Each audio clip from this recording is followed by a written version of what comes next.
Assalamualaikum warahmatullahi wabarakatuh. Perkenalkan, nama saya Sri Kabela dari kelas 11 A. Di sini saya akan menjelaskan sedikit tentang sistem ekskresi pada manusia. Sebelumnya, apa sih sistem ekskresi pada manusia itu? Sistem ekskresi pada manusia merupakan proses pengeluaran zat-zat sisa metabolisme yang sudah tidak digunakan lagi oleh tubuh. Sisa-sisa metabolisme berupa senyawa-senyawa yang bersifat racun, sehingga jika tidak dikeluarkan akan menyebabkan terganggunya fungsi organ-organ di dalam tubuh. Organ yang berperan dalam sistem ekskresi pada manusia meliputi kulit, ginjal, paru-paru, dan hati. Di sini saya akan menjelaskan sedikit tentang sistem ekskresi pada organ ginjal. Untuk penjelasan lebih lanjut, silakan lihat video berikut. Kali ini saya akan bahas tentang ginjal sebagai organ ekskresi manusia dan proses ekskresi urin oleh ginjal. Ginjal merupakan alat ekskresi utama bagi manusia. Ginjal berbentuk seperti kacang merah yang berwarna keunguan dan jumlahnya ada 2. Letaknya di pinggang sebelah kiri dan kanan tulang belakang. Bobot ginjal orang dewasa antara 120 sampai 150 gram. Ketika dibelah, struktur ginjal ada 3 bagian. 1. Kulit ginjal atau korteks ada di bagian luar. Kedua, sumsum ginjal atau medula di bagian tengah. Yang ketiga, ada rongga ginjal atau pelvis atau piala ginjal ada di bagian paling dalam. Di dalam korteks terdapat penyaring darah atau nefron.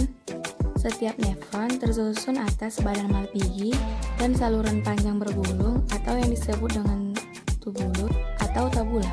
Badan Malpighi tersusun atas glomerulus yang diselubungi oleh kapsula Bowman dan tubulus atau saluran yang terdiri atas tubulus proksimal, letaknya dekat dengan badan Malpighi, dan tubulus distal, letaknya jauh dari badan Malpighi. Kedua tubulus ini dihubungkan dengan lengkung Henle. Selanjutnya, proses pembentukan urin. Ginjal berproses menyaring darah yang hasil akhirnya berupa urin. Urin dihasilkan melalui 3 tahapan. Yang pertama ada filtrasi, yang kedua reabsorpsi, dan yang terakhir ada sekresi. Filtrasi terjadi di badan Malpighi, plasma darah dan zat yang terlarut di dalamnya disaring oleh glomerulus di dalam Malpighi. Dan setelah disaring di Malpighi, darah keluar melalui vena ginjal atau vena renalis. Hasil saringan kemudian masuk ke ruang kapsula Bowman. Hasil filtrasi dan glomerulus dan kapsula Bowman disebut filtrat glomerulus atau yang biasa disebut urin primer yang mengalir ke tubuh menuju rongga ginjal. Urin primer ini mengandung air, protein, glukosa, asam amino, urea, dan ion anorganik. Glukosa, asam amino, dan ion anorganik masih diperlukan oleh tubuh. Filtrat glomerulus atau urin primer mengalami tahap reabsorpsi yang terjadi di dalam tubulus kontraktor proksimal dan lengkung Henle. Proses tahap ini dilakukan oleh sel-sel epitelium di seluruh tubulus ginjal. Banyaknya zat yang direabsorpsi tergantung kebutuhan tubuh saat itu. Zat-zat yang direabsorpsi antara lain adalah glukosa, asam amino, garam, atau natrium klorida. Zat ini semua masuk ke dalam pembuluh darah di sekitar tubulus. Setelah tiba di lengkung Henle, volume filtrat telah berkurang.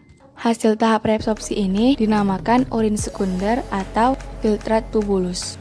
Urin sekunder mengandung air, garam, urea, pigmen empedu yang memberi fungsi warna dan bau pada urin. Urin sekunder masuk ke tubulus kontraktus distal dan terjadi lagi penyerapan zat-zat yang tidak digunakan dan kelebihan air diserap sehingga menjadi bentuk urin. Tahap pengeluaran atau augmentasi atau yang biasa disebut sekresi. Urin sekunder dari tubulus kontraktus distal akan turun menuju saluran pengumpul atau tubulus kolektivitas. Dari tubulus kolektiva, urin dibawa ke pelvis renalis, lalu ke ureter, menuju kantung kemih atau vesikel urinaria.